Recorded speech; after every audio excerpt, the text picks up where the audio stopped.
किसको 8वीं बोर्ड में 95% लाने हैं?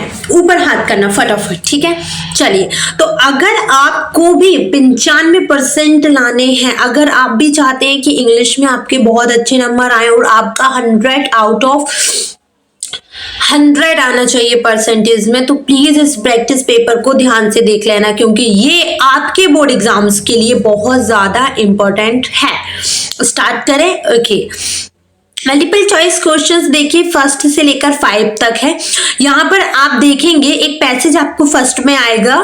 एक बात बता दूं तुम लोगों को कि जो प्रैक्टिस टेस्ट पेपर होते हैं ना, उसके अकॉर्डिंग, उसके फॉर्मेट से ही आपके बोर्ड एग्जाम्स के पेपर आते हैं, है ना।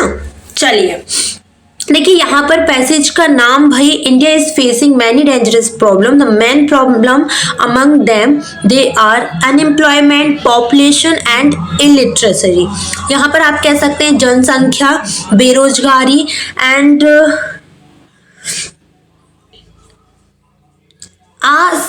साक्षरता कह सकते हैं, बिल्कुल। तो ये आपको बताया जा रहा है। अब हम यहाँ पर, हमें ये जरूरी नहीं है कि क्या हो रहा है क्या नहीं हो रहा है, हमारे लिए जानना जरूरी है कि इसके क्वेश्चंस क्या हैं, मल्टीपल चॉइस क्वेश्चंस कौन से हैं इसके, ठीक है। आप लोग अगर मल्टीपल चॉइस क्वेश्चन आज कर लेते हो और अगर आपके बोर्ड में यही वाला पैसेज आता है तो आप यूं सारे आंसर कर देंगे। फर्स्ट क्वेश्चन है आपका, the main problem of India are. अच्छा एक बात बताओ, अभी हमने बोला था ना कि main problem of India are, India की सबसे बड़ी प्रॉब्लम क्या है? अनएम्प्लॉयमेंट, हाँ था उसमें, है ना। इलिटरेसी ये भी था शायद, या पॉपुलेशन ये भी था।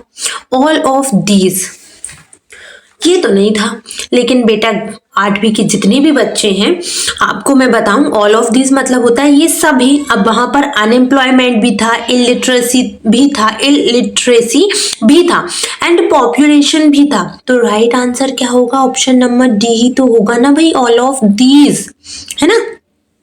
सेकेंड क्वेश्चन देखिए, who can play the main role in this field. आप मुझे बताओ कि मैन इस फील्ड में मैन किरदार किसका है? नहीं पता? स्टूडेंट्स का, टीचर्स का, सोसाइटी का, ऑल ऑफ दीज का। सो यहाँ पर टीचर्स का, स्टूडेंट्स का और सोसाइटी का, इन तीनों का ही बहुत ही बड़ा किरदार है, बहुत ही अहम हिस्सा है ये। तो all of these he correct रहेगा। अच्छा, ये दोनों क्वेश्चन मैं आपको पैसेज में ढूंढ के बताती हूँ, है ना। यहाँ पर देखो, फर्स्ट क्वेश्चन था the main problem of India are. ये देखिए जरा, यहां से लेकर यहां तक पढ़ो, क्या लिखा है? The main problems among them are unemployment, population and illiteracy. ठीक है, ये तीनों ही मेन प्रॉब्लम थी, समझ में आया। सेकंड क्वेश्चन में क्या था आपका? सेकेंड क्वेश्चन कह रहा था गाइस कि we can play the main role in this field, student, teacher, society. मैंने आपसे कहा था ऑल ऑफ दीज, क्योंकि यहाँ पर आपका ऑल ऑफ दीज लिखा है, लेकिन इसको मैं आपको जो आपका पैसेज है उसमें ढूंढ के बताऊं। चलिए बताती हूँ। मैं ये ऐसा इसलिए कर रही हूँ ताकि अगर बाई चांस आउट ऑफ आए कोई सा तो आप कर सके। देखिए मैंने कैसे पता करना है, मेरे को देखना है the role of students, teachers and of whole society has great importance in this field. लिखा है, यहां से लेकर यहां तक का देखो, मिल गया। इसीलिए मैंने कहा था ऑल ऑफ दिस का मतलब होता है ये सभी। देखिए सोसाइटी भी, इसके बाद आपका स्टूडेंट्स भी है इसमें और टीचर्स भी है, तो तीनों चीजों को एक साथ लिखने के लिए हम ऑल ऑफ दिस कर देते हैं। ठीक है, चले अब हम देखते हैं क्वेश्चन नंबर 3। टेंडेंसी मीन्स क्या होता है? वैसे तो मैंने बहुत बार ये वर्ड यूज किया है, लेकिन आप लोगों ने नहीं सुना वो अलग बात है। टेंडेंसी मतलब होता है एक प्रकार की आदत, वर्षों से चली आ रही है, जो आपके माइंड में कोई चीज फिक्स है। जैसे कि एक चीज फिक्स आ रही है कि शादी इन्हीं 4 मंथ में हो सकती है, 4 महीने शादी नहीं होती है। भले ही आप कितने से बड़े व्यक्ति हो जाओ, आप सोचो कि नहीं हो जाएगा, नहीं हो सकती। 4 महीने देव जो होते हैं वो सो जाते हैं। अपन को ये चीज बहुत अच्छे से पता है। हाँ, बहुत तो ऐसा ये टेंडेंसी लोगों के दिमाग में, ये आदत जो है पहले से चली आ रही है, एक रिचुअल्स है, ये हमेशा से चला आ रहा है, तो इसी को कहते हैं टेंडेंसी। हम इसे हैबिट भी बोल सकते हैं, आदत भी बोल सकते हैं। जैसे कि सुबह उठ के चाय पीने की आदत मोस्टली हर एक घर में होती, बहुत ही कम लोग हैं जो लोगों का ऐसा नहीं रहता है, लेकिन मेरी ऐसी टेंडेंसी है भैया कि मैं सुबह उठूंगी, फ्रेश होंगी, नहाऊंगी धोऊंगी, नहीं नहाना धोने से पहले मुंह हाथ धुलेंगे, फ्रेश हो जाएंगे, फिर इसके बाद हमें चाय चाहिए ही चाहिए है। ठीक है, तो राइट आंसर होगा इसका क्या, हैबिट, है ना। समझ में आया। आप आगे देखिए क्वेश्चन नंबर 4, इसका आंसर आपको इसमें नहीं मिलेगा, पैसेज में नहीं मिलेगा, क्योंकि आपको इसका मतलब बताना है और पैसेज में सिर्फ टेंडेंसी यूज हुआ होगा। क्वेश्चन नंबर 4 देखें, blank governments are trying to solve such problems. State problem को सॉल्व कर रही है, सेंट्रल प्रॉब्लम्स को सॉल्व कर रही है, इस टाइप की प्रॉब्लम्स को कौन सी गवर्नमेंट सॉल्व कर रही है, तो स्टेट गवर्नमेंट कर रही है, सेंट्रल गवर्नमेंट कर रही है, लोकल गवर्नमेंट कर रही है, या फिर ऑल ऑफ दीज। अब बहुत सारे बच्चे सोच रहे होंगे हाँ मम्मी वो madam ji all of these ही लगा दीजिए, आप हमेशा से तो ये लगा रहे, 2 में तो हो ही चुका है। नहीं भैया ऐसी बात नहीं है, जो चीज ऐसी नहीं है कि भाई सब में ऑल ऑफ दीज आएगा, जिसमें आने का था वो आया, क्योंकि उन तीनों का ही, वो तीनों ही सही थे, इसलिए हमने 4th वाले पे टिक लगाया, है ना, क्योंकि उसमें ऑल ऑफ दिस था, लेकिन इसमें नहीं है। यहां पर देखो जरा, यहां पर आप गवर्नमेंट देखना, गवर्नमेंट देख लिए तो हो जाएगा काम। अगर state governments are trying to their best to solve such a huge problem, ठीक है, मतलब कौन सी गवर्नमेंट कर रही है, ये देखो स्टेट गवर्नमेंट। आंसर मिल गया। आंसर क्या होगा फिर, आंसर है इसका स्टेट गवर्नमेंट। क्वेश्चन नंबर 5 देख लो जल्दी फटाफट से, what is the opposite of serious. ओ मेरे भाई इतना सिंपल नहीं बना तो तुमने फिर कुछ नहीं किया, चुल्लू भर पानी में डूब मरो। सीरियस मतलब होता है गंभीर, और हम तो शुरू से ही मजाकिया हैं, सो फनी इसका राइट आंसर होगा, है ना। चलो फिल इन द ब्लैंक्स पे जाओ। फिल इन द ब्लैंक्स आपके पूरे टेक्स्ट बुक में से लिए गए हैं, जो आपकी जनरल बुक है चेक कर लेना, ठीक है।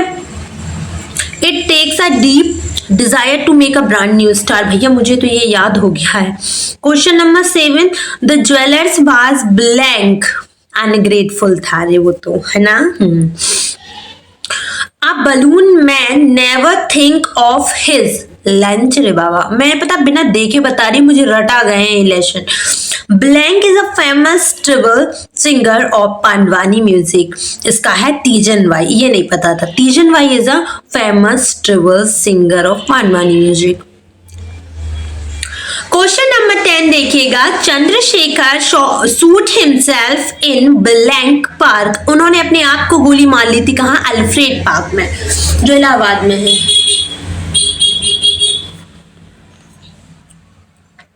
चलो इसके आंसर ये लिखे हुए हैं, याद कर लेना, प्रैक्टिस पेपर में दिए तो ज्यादा है कि संभावना है कि आएंगे। अब आपको शॉर्ट आंसर टाइप क्वेश्चंस में 5 क्वेश्चन आएंगे। आपने ब्लूप्रिंट देखा है कि नहीं, किस किसने ब्लूप्रिंट नहीं देखा, देखो मूर्खता मत करो 8वीं वाले बच्चों, अच्छी परसेंटेज लाना है तो भाई जाओ ब्लूप्रिंट देखो, ब्लूप्रिंट से पता चल जाएगा किसमें से कितना आना है। ओके देखिए फर्स्ट क्वेश्चन है, why do wish for another chance, है ना, ये लिया लेसन 1 में से।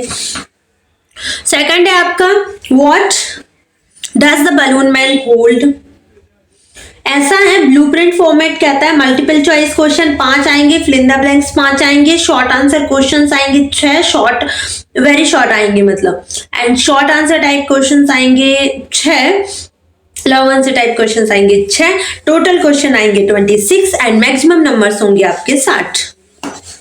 समझ में आ गया, चलो भाई आप तो वैसे भी बहुत समझदार है। चलिए ओके जरा देखिए, the what is the balloon man hold, ये आपका लिया गया है बेटा लेसन 10 में से। Thus cutting of trees, destruction of forest have resulted in, ये लिया है trees of a severe ठीक है, अब यहाँ पर क्वेश्चन देखना, हु वांटेड तेनालीरामन्स हेल्प, किसको तेनालीरामन की हेल्प चाहिए थी, तो एल्डर्स ऑफ टाउन को चाहिए थी। तो ये लिया है आपका किस पार्ट में से, major for major. Write the sounds of S and V, ये लिखना है आपको, आंसर यही दिए, bring vision. Write the antonyms of stale and imaginary, तो स्टेल का हो जाएगा फ्रेश एंड इमेजनरी का हो जाएगा रियल। चलिए आगे चलते हैं, शॉर्ट आंसर टाइप क्वेश्चंस में ये दिया है आपका, what does the poet means by adding a little sunshine to the world, तो ये आपका लिया हुआ है लेसन नंबर 1 में से, ये लिया है भाई वो राइट 2 सेंटेंस अबाउट नासा, ये आपका लिया है 9 लेसन 9 कल्पना द स्टार में से। मैं इसलिए आपको लेसन्स के नाम बता रही हूँ ताकि आप आसानी से क्वेश्चंस ढूंढ के लिख सके, और मैंने आपको सबकी रिवीजन एक्सरसाइज दे रखी है, पूरा सॉल्व करवा के रखा है, तो आप लोग वहां से चेक कर लीजिएगा। Write 3 ways through which we can save water, तो ये लिया है सेव वाटर सेव लाइफ में से, ठीक है, लेसन नंबर 11 में से। ओके, अब यहाँ पर देख लो भाई, क्वेश्चन नंबर B20 शिवलाल परीक्षा अध्ययन में से दिए हैं, ये प्रैक्टिस टेस्ट पेपर। ओके, ये देखिए, ये वर्ब से भैया सिंपल प्रेजेंट से सिंपल पास्ट में ले जाना है, तो थ्रो का हो जाएगा थ्रू, ई हो जाता है, आस्क का हो जाएगा ईडी लग जाता है, क्या लग जाता है, ईडी, आस्क्ड हो जाता है। Cut cut cut cut, put put put, ये ऐसी वर्ब होती हैं जिनको change no change, read read read पढ़ते हैं अलग है, लेकिन और स्पेलिंग तीनों की सेम होती है, मतलब मैन वर्ब की first form, second form, third form same होती है, सिंपल प्रेजेंट सेम होता है, सिंपल पास्ट सेम होता है, समझ गए। क्वेश्चन नंबर 21 देखो, make the sentence using the modal verbs can, may, should. आपको क्या करना है, सेंटेंसेस बनाने, जरूरी नहीं है कि ये जो मैंने यहाँ पर देख रहे हैं आप लोग जो इसमें कैप्चर है वही कर सकते हैं, नहीं, कैन, मे, शुड, अगर ये मॉडल वर्ब पढ़ी है तो इनके एक एक सेंटेंस बनाने हैं तुम लोगों को, है ना।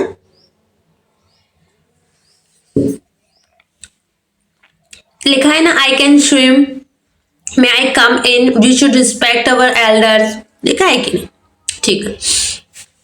22 मार्क्स पे है आपका, make compound words with the given words, water मिलोन, समझ गए, कुछ नहीं करना, प्लस हटा के सेंटेंस पूरा वो वर्ड पूरा लिख दो।